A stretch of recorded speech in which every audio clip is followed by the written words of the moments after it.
కథారంజని శ్రోతలకు స్వాగతం. చందమామ కథ కనువిప్పు. చంద్రం, కమల అనే వాళ్ళకి కొత్తగా పెళ్ళయింది.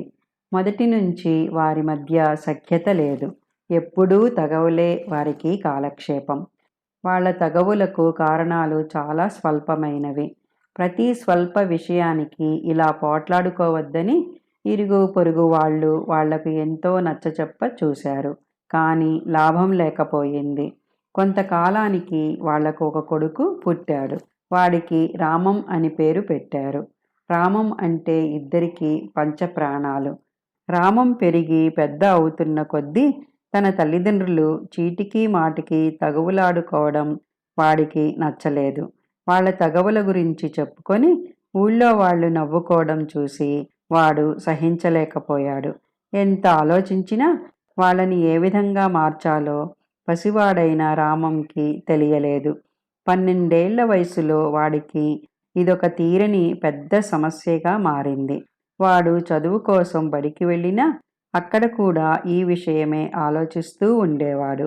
క్రమంగా చదువు మీద శ్రద్ధ పెట్టలేని పరిస్థితి వచ్చింది. రామం చదివే బడిలో రామశర్మ అనే తెలుగు పండితుడు ఉండేవాడు.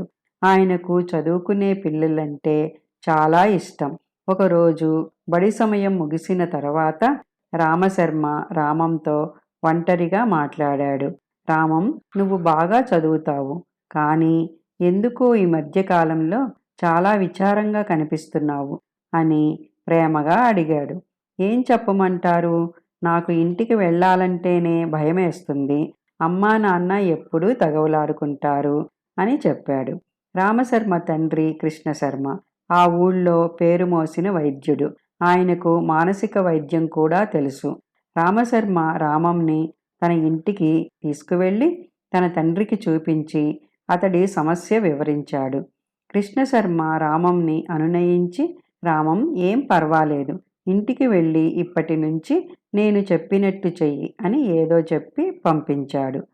అక్కడి నుంచి ఇంటికి వస్తూనే రామం తల్లితో, అమ్మా, నా చొక్కా ఉతికి ఆరెయ్యమని పొద్దున చెప్పానా లేదా? నీకింత మతిమరుపేంటి? నీకో కొడుకు ఉన్నాడన్న సంగతి కూడా జ్ఞాపకం ఉన్నట్టు లేదే అంటూ ఇంతెత్తున ఎగిరిపడ్డాడు. వాడి ప్రవర్తన చూసి కమల నిర్ఘాంతపోయింది. ఎన్నడూ తనను పల్లెత్తు మాట అనని కొడుకు ఏదో పూనకం వచ్చిన వాడిలా ఎందుకిలా ఎగిరిపడుతున్నాడో ఆమెకు అర్థం కాలేదు. పైగా వాడన్న మాట అబద్ధం. వాడు తనను చొక్కా ఉతకమనలేదు. వాడిలో ఈ మార్పుకు కారణం ఏమై ఉంటుందా అని ఆలోచిస్తూ ఏదో పని ఉండి బయటకు వెళ్ళింది. కొంతసేపటికి చంద్రం బయట నుంచి తిరిగి వచ్చి మూతి ముడుచుకు కూర్చున్న కొడుకును చూసి, రామం, ఏమిటి అలా ఉన్నావు? ఒంట్లో బాగాలేదా అని అడిగాడు. బాగాలేకేం, నలుగురి మధ్య తలెత్తుకు తిరగలేకపోతున్నాను అన్నాడు రామం. నీకొచ్చిన తలవంపు ఏమిటి అని తండ్రి మళ్ళీ అడిగాడు. మంచి బట్టలు లేవు, అమ్మ సమయానికి ఉతికి పెట్టదు, వేసుకోవడానికి సరైన చెప్పులు లేవు, ఒక్కగానొక్క కొడుకును ఇలాగేనా పెంచేది అని రామం విసుక్కున్నాడు. ఈ మాటలు విని చంద్రం బిత్తరపోయి రామం నోరు తెరిచి ఎన్నడూ ఏదీ అడగలేదు, నాతో ఎన్నడూ ఇలా నిష్ఠూరంగా మాట్లాడలేదు అని మనసులో అనుకున్నాడు. ఇంతలో బయటికి వెళ్ళిన కమల ఇల్లు చేరుకొని తండ్రి కొడుకుల సంభాషణ ద్వారం వద్ద నిలబడి విన్నది. బడి నుంచి ఇంటికి రాగానే నాతో అలా, ఇప్పుడు తండ్రితో ఇలా ప్రవర్తిస్తున్నాడు, వీడికి ఏమైంది అనుకుంది. ఆ రాత్రి భోజనాల దగ్గర కూడా కూర బాగాలేదని, అది ఎందుకు చెయ్యలేదని, ఇది ఎందుకు చెయ్యలేదని బాగా విసిగించాడు. రామం కృష్ణశర్మ గారు చెప్పిన సలహా తూచా తప్పకుండా అమలు చేస్తున్నాడు. అలా వారం రోజులు గడిచాయి. అయినా రామం ప్రవర్తనలో ఏమాత్రం మార్పు లేదు. కమల తన భర్తతో, వీడికి ఏదో గాలి సోకినట్టుంది, భూతవైద్యుడిని పిలిపించి మంత్రం వేయిద్దాం అన్నది. మంత్రం వేయడం ఏమిటి? జ్యోతిష్కుడి దగ్గరికి వెళ్దాం, గ్రహదోషాలు ఉంటే జపాలు చేస్తారుట. ఉదయం గుడికి వెళ్ళినప్పుడు వాడి ప్రవర్తన గురించి చెప్తే అయ్యగారు చెప్పారు అన్నాడు చంద్రం. ఇద్దరూ చచ్చేట్టు పోట్లాడుకున్నారు.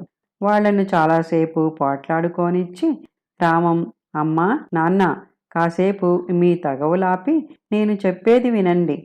మా బడిలో పనిచేసే తెలుగు పండితుడు రామశర్మ గారి తండ్రి కృష్ణశర్మ గారు మంచి వైద్యుడట. నేను చదువులో వెనుకబడటం చూసి మిమ్మల్ని తీసుకొని ఒకసారి తన తండ్రిని కలవమని చెప్పాడు. నేను ఆయన దగ్గరికైతే వస్తాను అన్నాడు. వైద్యుడు కృష్ణశర్మ గారి గురించి చంద్రం కూడా విని ఉన్నాడు. ఎవరి దగ్గరికి రాను అనకుండా వైద్యుడు కృష్ణశర్మ గారి దగ్గరికి వస్తానన్నందుకు తల్లిదండ్రులు సంతోషించి వాణ్ణి తీసుకొని ఆయన దగ్గరికి వెళ్ళారు. వాళ్ళు చెప్పిందంతా విని కృష్ణశర్మ గారు, మీ రామంకి వైద్యం చేయడం పెద్ద కష్టమేమీ కాదు, కానీ నేను మిమ్మల్ని విడివిడిగా ప్రశ్నిస్తాను. మీ నుంచి సరైన సమాధానం వస్తే వైద్యం మొదలు పెడతాను అని చెప్పి రామంని అతని తల్లిని బయటకు పంపించాడు. చంద్రంని చూసి, రామం నీ కొడుకే కదా అని ప్రశ్నించాడు. ఆ ప్రశ్నకు ఆశ్చర్యంతో పాటు చంద్రంకి బాగా కోపం వచ్చింది. కానీ తమాయించుకొని అవును అన్నాడు. ఇక నువ్వు వెళ్ళి నీ భార్యను లోపలికి పంపించు అన్నారు కృష్ణశర్మ గారు. లోపలికి వచ్చిన కమలను అదే ప్రశ్న వేశారు. ఆమె కూడా అవుననే సమాధానం చెప్పింది. తర్వాత ఆయన ఇద్దరినీ పిలిచి, మీరిద్దరూ నేనడిగిన ప్రశ్నకు సరైన సమాధానం చెప్పలేదు. 1 వారం ఆలోచించి సరైన సమాధానం చెప్పండి. అంతవరకు ఈ మందులు వాడండి అని చెప్పి పంపించాడు. ఇంటికి వచ్చాక రామంకి వైద్యుడిచ్చిన మందు అన్నం తినకముందు వెయ్యాలని కమల, తిన్న తర్వాత వెయ్యాలని చంద్రం కొట్టుకోవడం మొదలుపెట్టారు. అప్పుడు రామం, ఏ మందు ఎప్పుడు వేసుకోవాలో నాకు తెలుసు. ఇప్పుడు మీరిద్దరూ దాని గురించి కొట్టుకోవద్దు అన్నాడు. 1 వారం గడిచింది.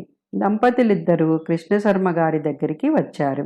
ఆయన వారిని విడివిడిగా మళ్ళీ అదే ప్రశ్న వేశాడు. ఈసారి చంద్రం తెలివిగా చెబుతున్నాననుకొని, రామం నా భార్య కొడుకండి అన్నాడు. కమల కూడా వాడు నా భర్త కొడుకేనండి అన్నది.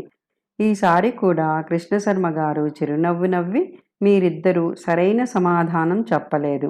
మరింత బాగా ఆలోచించుకొని మళ్ళీ వారానికి రండి అన్నాడు.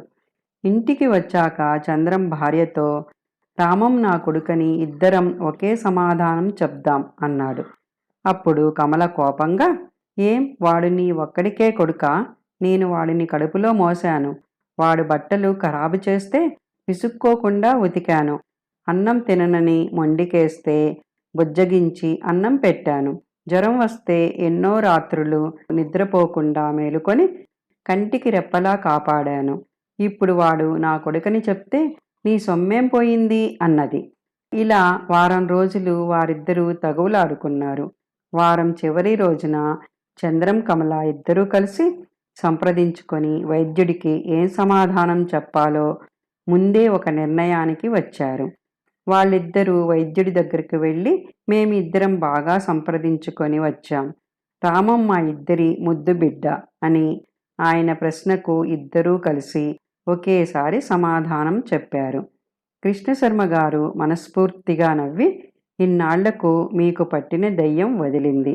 మీరిద్దరూ ఒకరికొకరు సంప్రదించుకొని సరైన సమాధానం చెప్పారు. భార్యాభర్తలు చీటికి మాటికి గొడవలు పడుతుంటే పసి మనసులు ఎంత గాయపడతాయో ఆలోచించారా?